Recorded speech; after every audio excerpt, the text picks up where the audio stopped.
Earn Marks, your perfect learning partner. So circulation of body fluids എന്ന് പറയുന്ന chapter. Okay, അപ്പോൾ നമ്മൾ ഇപ്പോൾ ബോഡി ഫ്ലൂയിഡ്സ് എന്ന് പറയുന്ന സമയം നമുക്ക് ആദ്യം ഓർമ്മ വരുന്ന ആരാ?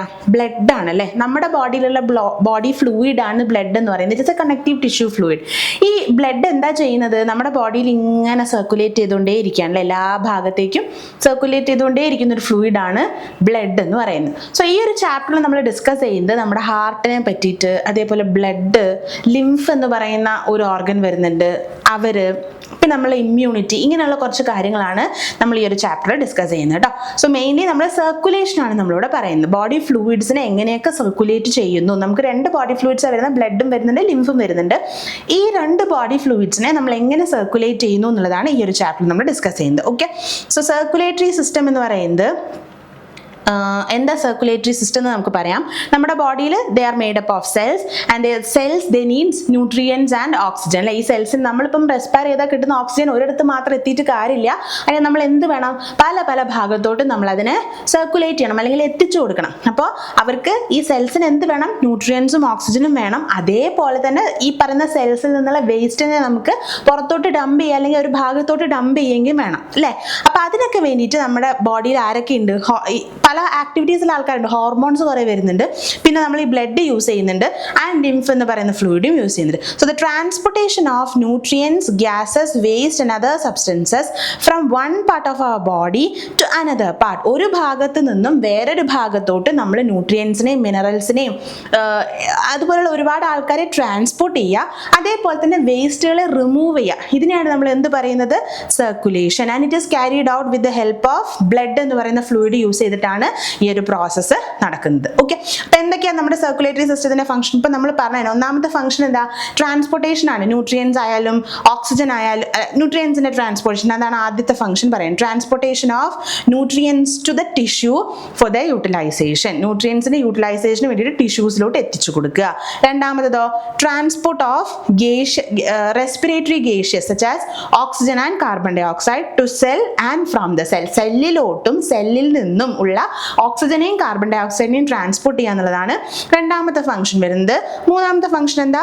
Collection of metabolic waste from different tissues and transporting them to the excretory organ for the removal. Waste, പല ഭാഗത്തു നിന്നുള്ള വേസ്റ്റിനെ കളക്ട് ചെയ്തിട്ട് നമ്മൾ എക്സ്ക്രീറ്ററി ഓർഗനിലോട്ട് എത്തിച്ചു കൊടുക്കുക എന്നുള്ളത്.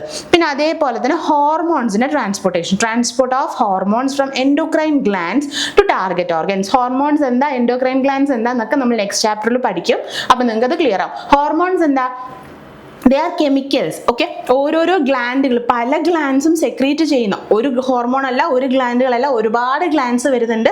അവർ സെക്രീറ്റ് ചെയ്യുന്ന ഒരു കെമിക്കൽ ആക്ടിവിറ്റി ഉള്ള, അല്ലെങ്കിൽ എന്താ ഒരു ഫംഗ്ഷൻ ക്യാരി ഔട്ട് ചെയ്യാനുള്ള കേപ്പബിലിറ്റി ഉള്ള ആൾക്കാരെയാണ് നമ്മൾ എന്ത് പറയുന്നത്? ഹോർമോൺസ് എന്ന് പറയുന്നത്. അപ്പോൾ ഈ ഹോർമോൺസിനെ ട്രാൻസ്പോർട്ട് ചെയ്യുക എന്നുള്ളത് ഒരു ഫംഗ്ഷനാണ്. പിന്നെ എന്താ? പാത്തജൻസിൽ നിന്ന് it protection of body by destroying pathogens. പാത്തജൻസിനെ ഡിസ്ട്രോയ് ചെയ്തിട്ട് നമ്മുടെ ബോഡിയെ പ്രൊട്ടക്ട് ചെയ്യുക എന്നുള്ളൊരു ഫംഗ്ഷൻ വരുന്നുണ്ട്. അതുപോലെ തന്നെ ടെമ്പറേച്ചർ മെയിൻറ്റെയിൻ ചെയ്യുക, അല്ലെങ്കിൽ ഹീറ്റിന്റെ ലെവൽ, ബോഡിയിലെ ഹീറ്റിന്റെ ലെവൽ യൂണിഫോംലി ഡിസ്ട്രിബ്യൂട്ട് ചെയ്യുക, എല്ലാ ഭാഗത്തോട്ടും ഒരുപോലെ ഡിസ്ട്രിബ്യൂട്ട് ചെയ്യുക എന്നുള്ളതും ഈ പറയുന്ന സർക്കുലേറ്ററി സിസ്റ്റത്തിന്റെ ഫംഗ്ഷനാണ്. ഓക്കെ, ഇനി നമുക്ക് രണ്ട് രീതിയിലുള്ള സർക്കുലേറ്ററി സിസ്റ്റംസ് ആണ് ഉള്ളത്. ഓക്കെ, നമുക്ക് ഓപ്പൺ സർക്കുലേറ്ററി സിസ്റ്റം ഉണ്ട്, ക്ലോസ്ഡ് സർക്കുലേറ്ററി സിസ്റ്റം ഉണ്ട്. അപ്പൊ നമ്മുടെ കേസ് ആലോചിക്കുക കേട്ടോ. നമ്മുടെ സർക്കുലേറ്ററി സിസ്റ്റം എന്ന് പറയുന്ന സമയത്ത് ഈ പറയുന്ന സർക്കുലേറ്ററി സിസ്റ്റത്തിലുള്ള കണക്റ്റീവ് ടിഷ്യൂ ഫ്ലൂയിഡ് ആയിട്ടുള്ള ബ്ലഡ് എങ്ങനെയാണ് ഫ്ലോ ചെയ്യുന്നത്? നമ്മുടെ ബോഡിയിൽ ഒരുപാട് ബ്ലഡ് വെസൽസ് ഉണ്ട് അല്ലേ. ബ്ലഡ് വെസൽസ് ഇങ്ങനെ കുഴൽ രൂപത്തിലുള്ള, ഇങ്ങനെ സിലിണ്ടറിക്കൽ സ്ട്രക്ചേഴ്സ് ആയിട്ടുള്ള ബ്ലഡ് വെസൽസ് ഉണ്ട്. ഈ ബ്ലഡ് വെസൽസിന്റെ ഉള്ളിലൂടെയാണ് ഈ പറയുന്ന ബ്ലഡ് മൊത്തം ഫ്ലോ ചെയ്യുന്നത്. അങ്ങനെയുള്ള സിസ്റ്റംസിനെയാണ് നമ്മൾ എന്ത് പറയുന്നത്? ക്ലോസ്ഡ് സർക്കുലേറ്ററി സിസ്റ്റം എന്ന് പറയുന്നത്. അപ്പോൾ ഓപ്പൺ സർക്കുലേറ്ററി സിസ്റ്റം എന്തായിരിക്കും? അങ്ങനെ ഒരു പെർട്ടിക്കുലർ ഓർഗൻ അല്ലെങ്കിൽ ഒരു വെസലിലൂടെ ഒന്നും ആയിരിക്കില്ല ബ്ലഡ് ഫ്ലോ ചെയ്യുന്നുണ്ടാവുക. നമ്മുടെ ബോഡിയിലുള്ള സെൽസും ടിഷ്യൂസും ഒക്കെ ഈ ബ്ലഡിന്റെ ഉള്ളിൽ കുതിർന്ന് കിടക്കുകയായിരിക്കും. അപ്പൊ നമുക്കിപ്പം ഇതിൻ്റെ ഉള്ളിലുള്ള ബ്ലഡ് വെസൽസിലൂടെയാണ് പോകുന്നതെന്ന് പറഞ്ഞത്. പക്ഷെ അങ്ങനെ ആയിരിക്കില്ല. ഈ ബ്ലഡ് വെസൽസ് ഒന്നും ഉണ്ടാവില്ല. ജസ്റ്റ് ബ്ലഡ് അങ്ങനെ ബോഡി ഫുൾ നിറഞ്ഞു കിടക്കുന്ന രീതിയിൽ ഒരു സ്ട്രക്ചറിൻ്റെ ഉള്ളിലും എൻട്രാപ്പ് ചെയ്തിരിക്കാത്ത രീതിയിലുള്ളതാണ് നമ്മൾ എന്ത് പറയുന്നത്? ഓപ്പൺ സർക്കുലേറ്ററി സിസ്റ്റം എന്ന് പറയുന്നത്. കണ്ടോ, ഓപ്പൺ സർക്കുലേറ്ററി സിസ്റ്റത്തിൽ the blood does not flow in closed vessels, rather it flows through parts of the body cavity. നമ്മുടെ ബോഡി ക്യാവിറ്റിയിൽ ഇങ്ങനെ സ്പ്രെഡ് ചെയ്ത് പോയിക്കൊണ്ടിരിക്കുകയായിരിക്കും ചെയ്യുന്നുണ്ടാവുക. അവർ ബ്ലഡ് വെസൽസിൻ്റെ ഉള്ളിലൊന്നും ആയിരിക്കില്ല ഉണ്ടാവുക. And it remains with it remains mixed with the body fluids. മറ്റ് body fluids ഒക്കെ ആയിട്ട് mix ചെയ്തിട്ട് വെസൽസിൻ്റെ ഉള്ളിലൊന്നും അല്ലാതെ ഫ്രീ ആയിട്ട് ഫ്ലോ ചെയ്ത് നടക്കുകയാണെന്നുണ്ടെങ്കിൽ അവരെയാണ് നമ്മൾ എന്ത് പറയുന്നത്, ഓപ്പൺ സർക്കുലേറ്ററി സിസ്റ്റം. നമ്മുടെ കോക്രോച്ചിലൊക്കെ കാണുന്നത് ഓപ്പൺ സർക്കുലേറ്ററി സിസ്റ്റം ആണ്. പ്രോൺസ്, ഇൻസെക്ട്സ് ഇവർക്കൊക്കെ എന്തായിരിക്കും, ഓപ്പൺ സർക്കുലേറ്ററി സിസ്റ്റം ആയിരിക്കും ഉണ്ടാവുക. അപ്പോൾ അത്ര ഹൈ പ്രഷറൊന്നും വേണ്ടി വരില്ല. ഓക്കെ, നേരെ മറിച്ച് ക്ലോസ്ഡ് സർക്കുലേറ്ററി സിസ്റ്റം ആവുന്ന സമയത്ത് എന്താ, the blood will flows through well defined tube like vessels. അവർ ട്യൂബ്സിലൂടെ ആയിരിക്കും ട്രാവൽ ചെയ്ത് പോകുന്നുണ്ടാവുക. അപ്പോൾ ഹൈ പ്രഷർ മെയിൻറ്റെയിൻ ചെയ്യേണ്ടി വരും എല്ലാ വെർട്ടിബ്രേറ്റ്സിലും, ഇൻക്ലൂഡിങ് ഹ്യൂമൻ ബീങ്സ്. നമ്മളെന്താ വെർട്ടിബ്രേറ്റ്സ് ആണ്. അപ്പോൾ നമുക്കൊക്കെ എന്ത് സിസ്റ്റം ഉള്ളത്, ക്ലോസ്ഡ് സർക്കുലേറ്ററി സിസ്റ്റം ആണ് ഉള്ളത്. മോർ എഫിഷ്യൻ്റ് ആണ്. ഓക്കെ, ഓപ്പൺ സർക്കുലേറ്ററി സിസ്റ്റം വെച്ച് കമ്പയർ ചെയ്യുന്ന സമയത്ത് ക്ലോസ്ഡ് സർക്കുലേറ്ററി സിസ്റ്റം എഫിഷ്യൻ്റ് ആയിട്ടുള്ള ഒരു സർക്കുലേറ്ററി സിസ്റ്റം ആണ് വരുന്നത്. ഓക്കെ, അപ്പം നമ്മൾ രണ്ട് തരത്തിലുള്ള സർക്കുലേറ്ററി സിസ്റ്റം പറഞ്ഞു, ഓപ്പൺ സർക്കുലേറ്ററി സിസ്റ്റവും ക്ലോസ്ഡ് സർക്കുലേറ്ററി സിസ്റ്റം. ഓക്കെ, ഇനി നമ്മൾ പറയാൻ പോകുന്നത് സർക്കുലേറ്ററി സിസ്റ്റം ഓഫ് കോക്രോച്ച് ആണ്. നമുക്ക് ഇവിടെ മെയിൻലി പറയാനുള്ളത് ഹ്യൂമൻ ബീങ്സിന്റെ സർക്കുലേറ്ററി സിസ്റ്റം ആണ്. അതിൻ്റെ കൂടെ നമ്മൾ എന്തും കൂടെ പറയുന്നത് ഈ കോക്രോച്ചിന്റെ ചെറിയൊരു കാര്യം മാത്രം പറയുന്നുണ്ട് കേട്ടോ. അപ്പം ഞാൻ ഇപ്പോൾ പറഞ്ഞത് തന്നെയാണ്, കോക്രോച്ചിൽ എന്ത് സർക്കുലേറ്ററി സിസ്റ്റം ഉണ്ടാവുക, ഓപ്പൺ സർക്കുലേറ്ററി സിസ്റ്റം ആണ്. അവരുടെ ബോഡിയിൽ എന്തുണ്ടാവില്ല, ബ്ലഡ് വെസൽസ് ഒന്നും ഉണ്ടാവില്ല. അത് ഫ്രീലി ഇങ്ങനെ ഫ്ലോ ചെയ്തുകൊണ്ടേ ഇരിക്കുകയായിരിക്കും ചെയ്യുന്നുണ്ടാവുക.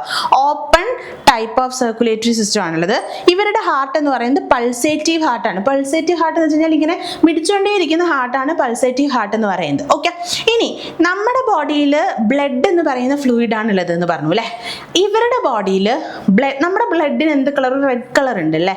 അപ്പൊ ഈ പറയുന്ന കോക്രോച്ചിന്റെ ബോഡിയിലുള്ള ഫ്ലൂയിഡ് അത് ബ്ലഡ് അല്ല, അതിനെ നമ്മൾ ഹീമോലിംഫ് എന്നാണ് പറയുന്നത്. ഓക്കെ, ഈ ഹീമോലിംഫ് ഒരു കളർലെസ് ഫ്ലൂയിഡ് ആണ്. ഓക്കെ, പെർട്ടിക്കുലർ കളർ ഒന്നും വെളുത്ത കളറുള്ള ഒരു ഫ്ലൂയിഡ് ആണ് ഈ കോക്രോച്ചിന്റെ ബോഡിയിലുള്ള ബ്ലഡ് എന്ന് പറയുന്നത്. അതിനെ പറയുന്ന പേരാണ് എന്ത്, ഹീമോലിംഫ് എന്നുള്ളത്. ഓക്കെ, ഇനി ഇതിന്റെ ബോഡിയിലുള്ള ക്യാവിറ്റീസിനെ നമ്മൾ പറയുന്ന പേരാണ് ഹീമോസീൽ എന്ന് പറയുന്നത്. ഓക്കെ, ബോഡി ക്യാവിറ്റീസിന് നമ്മൾ പറയുന്ന പേരാണ് ഹീമോസീൽ. അതിൻ്റെ ഉള്ളിൽ ഫില്ലായി കിടക്കുന്ന ബ്ലഡിന് നമ്മൾ പറയുന്ന പേരാണ് ഹീമോലിംഫ് എന്ന് പറയുന്നത്. Okay, Earn Marks, your perfect learning partner.